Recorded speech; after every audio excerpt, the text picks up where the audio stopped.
Let's take a look at how we can color correct this photograph by using some of the techniques that we've learned in regards to focusing in on skin and using curves in order to improve our photograph.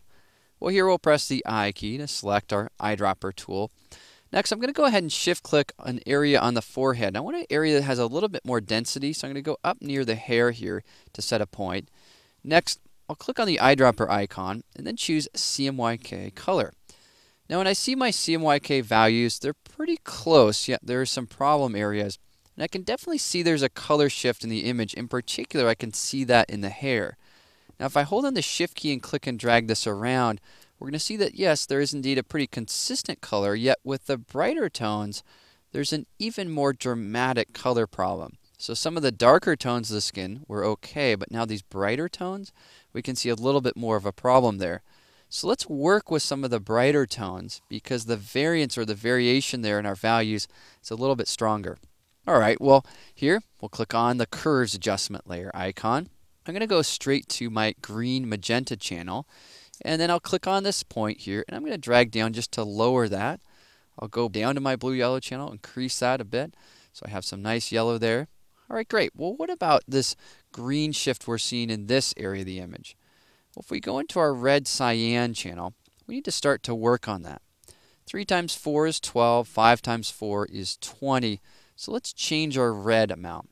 Again, here we'll click, and then I'm going to go ahead and drag that to change that value there. And I have a real low amount. We can see how that's affecting the image. In this case, 3 times 2 is 6, 5 times 2 is 10.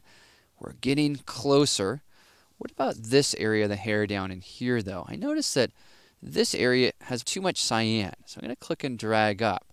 Now I'm going to pay attention to how this affects the other area of the image, but I'm also noticing that it's not really affecting the skin tone, which was the brighter tones way up there, especially because I already set a point for that.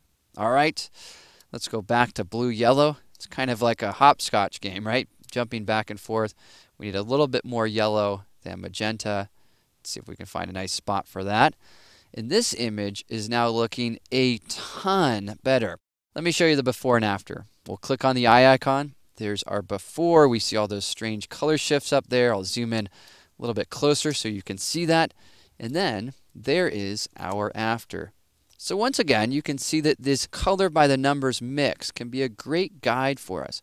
Yet we don't always want to follow them just in a one-to-one kind of blind fashion. Rather, we want to think about the color in general throughout the image and really start to deconstruct and learn how we can use curves in order to create nice color correct photographs.